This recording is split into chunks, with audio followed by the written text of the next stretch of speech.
Welcome to Skopje, Macedonia's political, cultural, academic, and economic capital.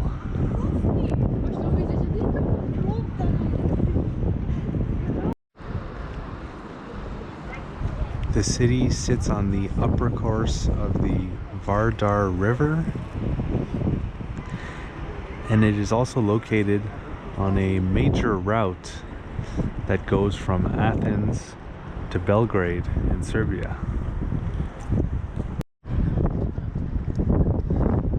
With a population of 550,000 people, it is easily the biggest city in North Macedonia, or Macedonia as it's called here.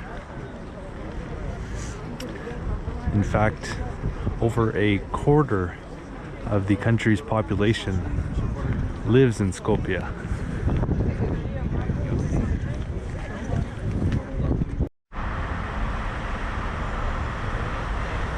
Here is Skopje's castle, called the Kale Fortress.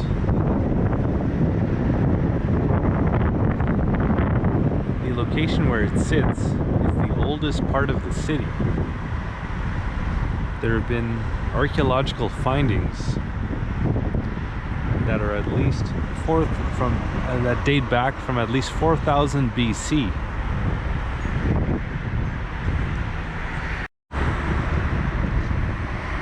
Skopje was originally a Paeonian city called Skopje until it was conquered by the Romans. And when the Roman Empire was split in half, Skopje became part of the Byzantine Empire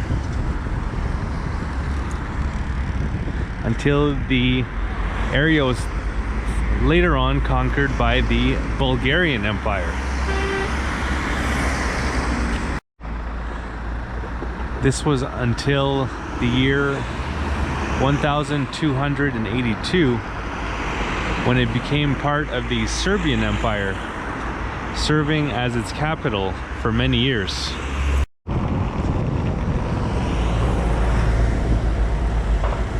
In 1392, Skopje was then conquered by the ever-expanding Ottoman Empire.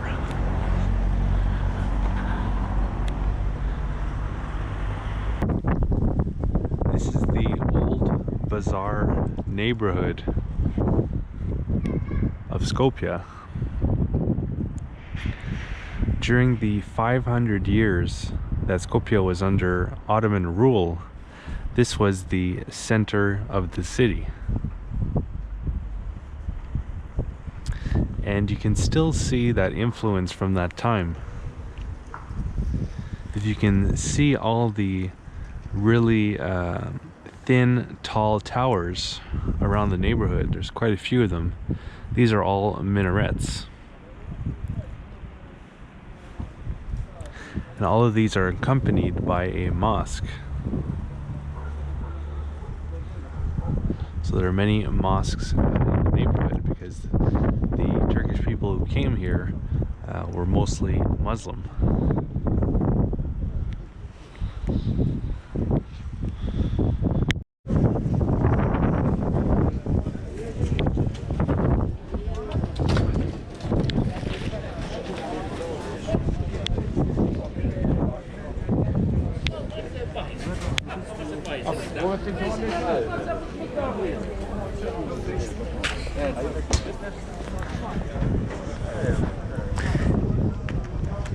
In addition to the over 30 mosques that have been preserved, there's also other monuments of the time. This might be one of them here.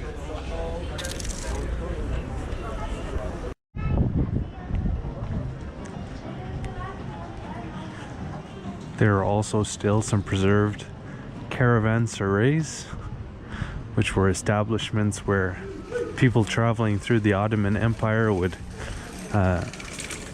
stay to sleep for the night when they were in town for business or visiting family.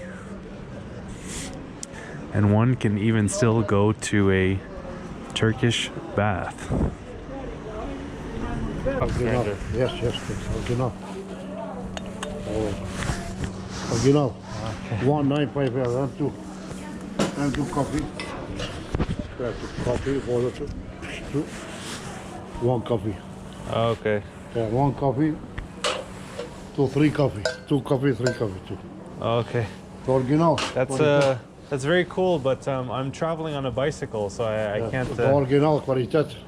Original, no money. I can't take anything. No I'm problem, sorry, no problem. but thank you. Just looking. I can look. Just looking. Oh, you can study all the data. It's All from Germany.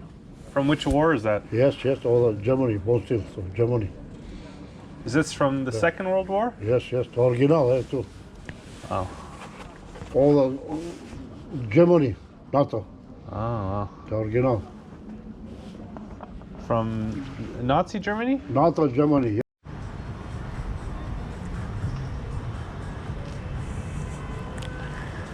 After the Second World War, Skopje really benefited from the socialist policies of Yugoslavia. The city was developing economically at a very rapid rate until 1963, when there was a giant earthquake that devastated the city. Here's Skopje's old train station that was partially destroyed during the earthquake, as you can see here. And it even has the old clock which stopped at 5:17 a.m., which is when the earthquake took place.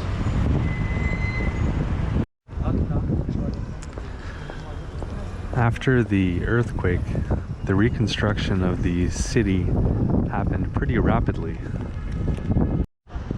Skopje received a lot of help from Kosovo and Albanians, a lot of which who had family in the city.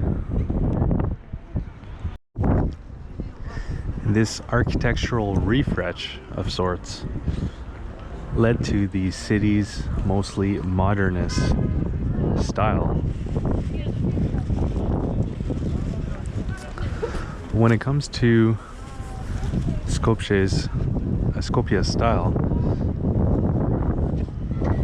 it has garnered the nickname the City of Statues.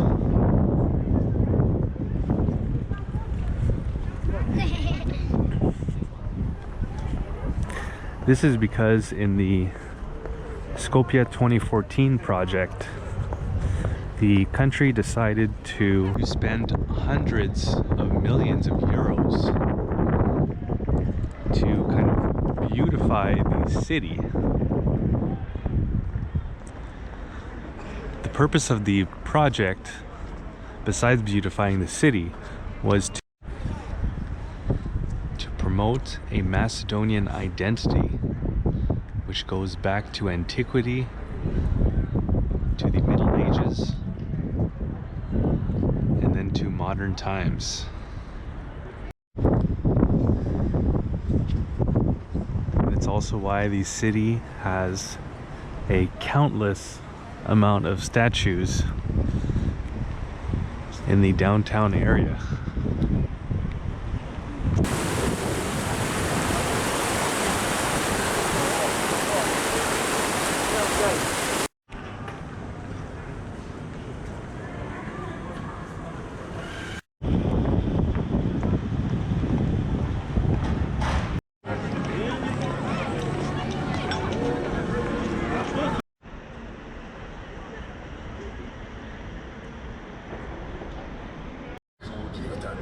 Warrior on a horse.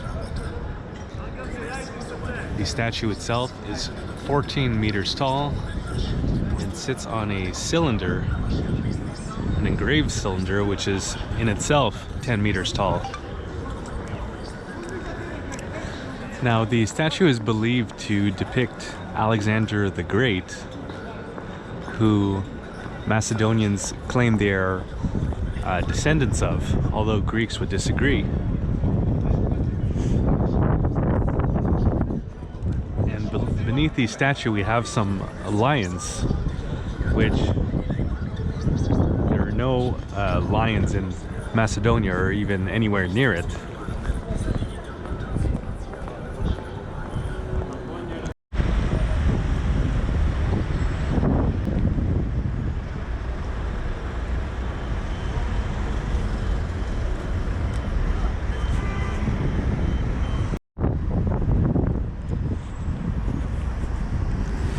So the majority of the statues have some kind of significance for Macedonia, either of some kind of historical figure or a historical event, or maybe something that represents a value that is important to Macedonians. But because of the sheer number of statues in the city, as well as the number of bridges and just monuments in general, the project Skopje 2014 has undergone controversy.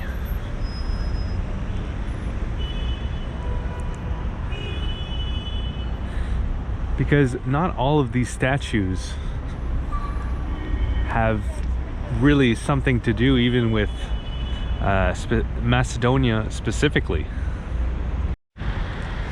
So whether Skopje has too many statues or not, I can't say, because it wasn't my tax money.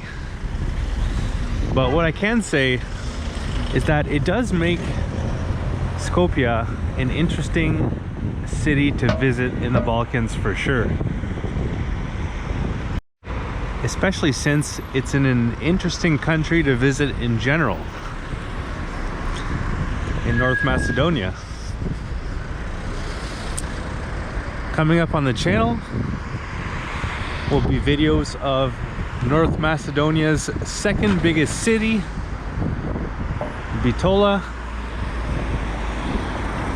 as well as Lake Ohrid, or Orud, I believe it's pronounced by Macedonians, which is their favorite vacation destination. And I'll probably be doing a full video of one of the archaeological sites in Macedonia, because Macedonia has a lot of really interesting history and still has some well-preserved archaeological sites to show for it.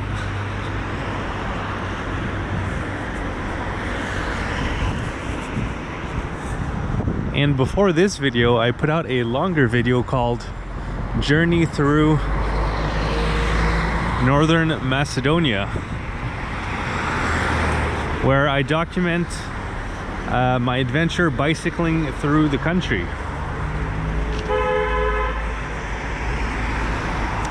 And this was all part of a larger journey bicycling through Central and Eastern Europe.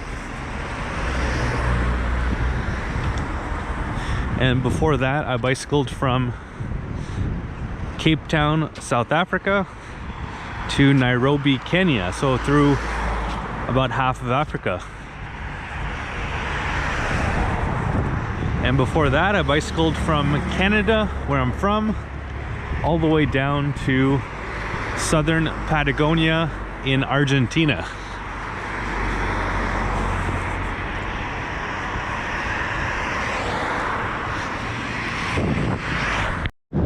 And if you'd like to see an interactive map of everywhere that I went and everything that I got to see and do, I have that available over on my website, followthehumoftheearth.com.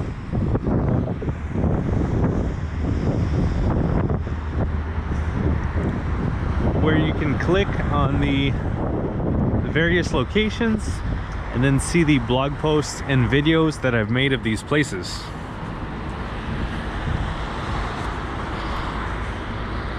And if you'd like to follow my continuing adventures, once again bicycling through Central and Eastern Europe, you can do so by clicking on the red subscribe button below the video and then clicking on the bell to be notified when new videos come out. All right, so I think that's gonna do it. Hope you guys enjoyed.